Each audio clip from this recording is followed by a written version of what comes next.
Kahalalim, La Yahweh, Bashim Yahushai, Bashim Rachakodash. Double honors to the apostles of GMS Haruwa, who I learned this truth from, and salutations and blessings unto the hopeful elect.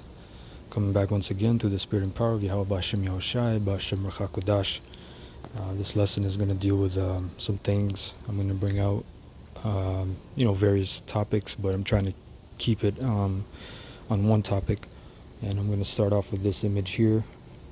And this is just going into, let's start off with Revelation 13 and 11. It says, "And I beheld another beast coming up out of the earth, and he had two horns like a lamb, and he spake as a dragon." And this is referring to America. Okay. Now that the two horns is going into the two political parties, right, under the guise of democracy, that this place rules, right?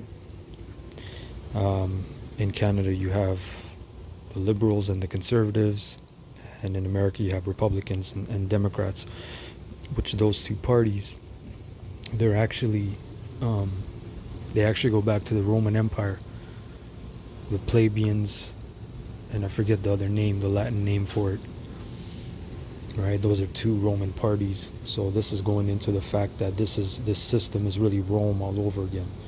And he had two horns like a lamb, right? Meaning he appeared to be gentle and kind and just really about what they say they are, which is for the people, and we're here for the people and serve the people and to all that garbage. But he spake as a dragon, which is cruel, and you're about to see that, right, with all the new laws that are coming into effect. Verse 12, "And he exerciseth all the power of the first beast before him, and he causeth the earth and them which dwell therein to worship the first beast, whose deadly wound was healed." Right? And that's going into who? The Roman Empire. Because if you go back, I believe it's because it mentioned the first beast. So if you go back to, where is this? Verse 3, Revelation 13 and 3. Now the whole beast consists of, it's basically NATO, and then you have the 7 heads, which is the seven nations, right? You got to go back into the history on that. But that's dealing with NATO, and then you have the 10 horns, I believe. Or hold on, let me see. 7 heads and 10 horns. The 10 horns is the Commonwealth, the financial part of Europe, the EU, the European Union, the Commonwealth nations, right? So this is going into one of the heads on the beast, because there's 7 heads. Verse 3, "And I saw one of his heads as it were wounded to death, and his deadly wound was healed, and all the world wondered after the beast." And when we look up that word wonder before, right, it basically means to admire, right? And that head is going into the Roman Empire. Now, as Apostle Tahar says, which lines up with prophecy, with the 1,000 years very, very, very accurately, is 325, 330 AD. Because if you look into history, I forget which plague came first, because you had the bubonic and pneumonic, but it started in the 1325. So 325 to 1325 is 1,000 years, which lines up perfectly, right? But that procession of the head being cut off started during the time of Septimius Severus as well, right? Which was in 193 AD, right? Which was about 140 plus years before. But that started it, because you had other characters like Pesinius Niger. You had 3 or 4 other ones that fought, and Septimius came out on top. And that name Septimius, right, it means slayer of 7, or cutter of 7, right? So that head, we know, is going into the Roman Empire. So when we look here, right, whose deadly wound was healed during the time of the Renaissance, and verse 13, "And he doeth great wonders, so that he maketh fire come down from heaven on the earth in the sight of men, And that was the point I wanted about he exercised the power, right? So of the first beast, which is Rome. So if you look at here, this is Mercury dime, 1916 to 45. The composition, 90% silver, 10% copper. So Mercury, it goes into it here, etymology, is a Roman god, and the planet, a Roman god of commerce, eloquence, travel, cunning, and theft, who serves as messenger to the other gods. The eighth planet, the one nearest to the sun, right? And that's defined by Webster's dictionary. So it's the god of commerce. So clearly that's why they have him up here, man. That's Mercury, right?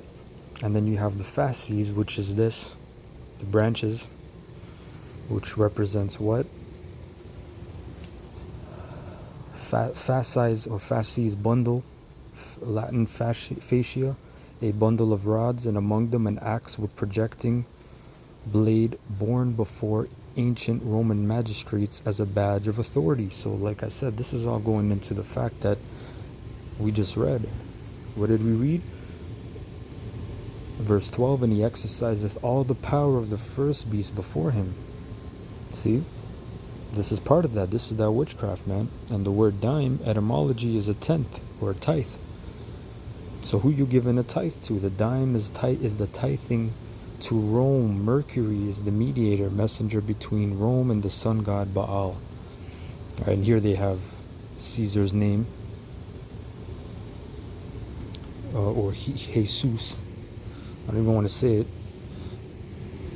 All right, but the point is, the dime, and Mercury. Now I'm going to bring out something later on that. Let's go to the next one. This is an image actually going into, this is the Inter-Services Intelligence Agency of Pakistan. And look what image they have. That's the goat, Baphomet, right? The goat god. So this is just, and then they have, look, on top they have the moon crescent, which that's going into Semiramis. And then they have the star, the pentagram. So this is just showing you that around the world, wherever you go, okay, and these are the special guys, right? This is the intelligence agency of Pakistan, right? The ISI, right? I'm just showing you that around the world, wherever you go, you have these demons, man. Because why? Because Satan, the power of the earth is given to Satan right now, and we're talking about the demon Satan, spirit, and the people, right? Next one here. This is the one I wanted. 1964 to 65. The United States silver demonetization.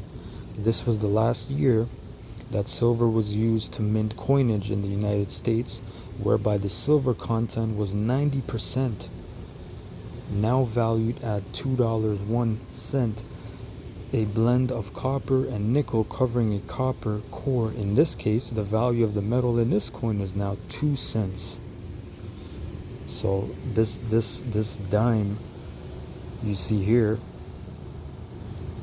and that's funny because they got rid of the mercury because they needed it for a certain period, and then they do other things, right? But they still have various symbols, as you see. But this is going into what? This is something Apostle Tahar always talks about. Coin clipping, right? Which the Romans were very infamous for doing. The Romans engaged in coin clipping. So this is nothing but coin clipping.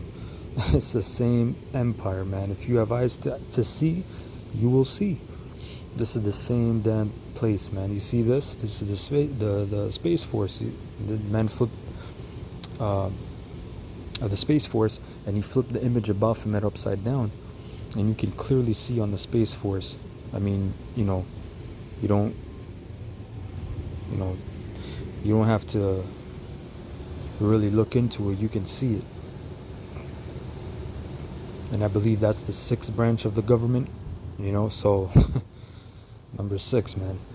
All right, this is an image here which is interesting because you know, on the left here is an image that people really don't know, but that's the caduceus. When you look up the caduceus, it's a pole with two serpents, you know, and that's actually a sign for medicine or pharmacies. They carry that emblem or that symbol of the caduceus. But now you have the money symbol, the same thing. And that's why this money system, this dirty dollar, right, this fiat dollar, this worthless banknote, people kill each other over. You have to ask yourself, what kind of witchcraft is being used to deceive the people on the earth into killing each other, sweating over, laboring for, stealing, right, worrying, losing your whole life, your soul, over something that's completely worthless and valueless. That's some heavy ass witchcraft, man. That's not a joke. You know. And this is our boy here. This is a museum this is in Madrid. Now there's a bunch of images here, man. Look, first of all, these are top leaders. Look, as you see, NATO, Gipfel in Madrid. Right? So you see these images, man, you're just like, what the hell is going on? These are the top elite, man. Look at this demon.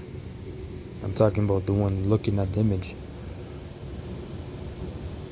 He's looking at it like, oh, this is interesting. This is beautiful.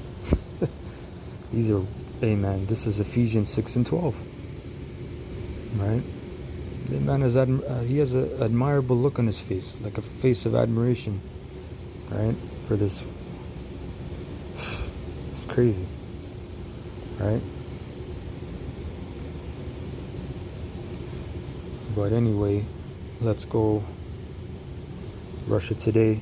We got a few things. This is millions. This is August 20th. Millions could be left without heat and food in winter, London mayor warns. The UK government needs to step in and make sure people are able to meet their basic needs, Sadiq Khan says.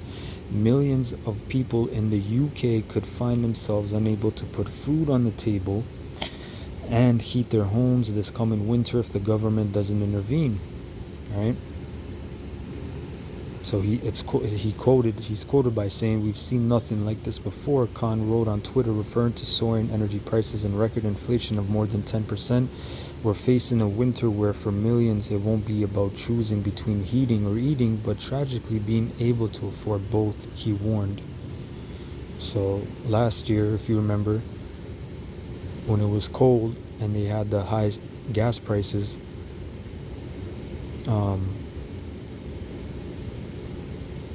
there was a slogan that said heat or eat, right? You had to choose between heating your house or getting groceries. So it was heat or eat. So now this guy's saying, look, it's not about that. It's about basically being able to afford both. So, right? Again, August 20th, gas shortages, freezing temperatures, firewood hoarding. Just how bad could it get this winter? Skyrocketing energy prices have prompted some Europeans to stockpile basic forms of heating and buy stoves to keep warm. Natural gas prices across Europe have quadrupled this year. Looking ahead to winter, imagining the new heights energy values may hit, consumers are starting to opt for an alternative old form of heating, wood. Huge demand for combustibles as well as for wood stoves has been detected in several Western states. In Germany, where almost half of homes are heated with gas, people are turning to a more guaranteed energy source. Firewood sellers tell local media that they are barely coping with the demand. So people are understanding what's happening, and people are actually going back to the more ancient way, which is wood, firewood, you know. But look, man, look, like I said, I made a video a few months ago, maybe even 6 months ago. I said the quality of life is about to shift drastically. It's about to change. People, you know, I'll say certain people don't know about what it means, the quality of life. People that are in the hood or people that are impoverished, they understand what quality of life means. People on the road, people, you know, homeless, they're already ready for this life because they understand how to survive, right? Here's another article. This we've been saying this for years, man. A lot of these women are going to get humbled, right? Cost of living pushing UK women into prostitution. Women already in the industry are finding themselves unable to turn away dangerous clients. Activists warned. You know, but I mean, you can read this. I just want to bring out the title. This is the time we're coming into, man. A lot of you women are going to get humbled. That's why it says, tremble you women that are at ease. Matter of fact, let's get that.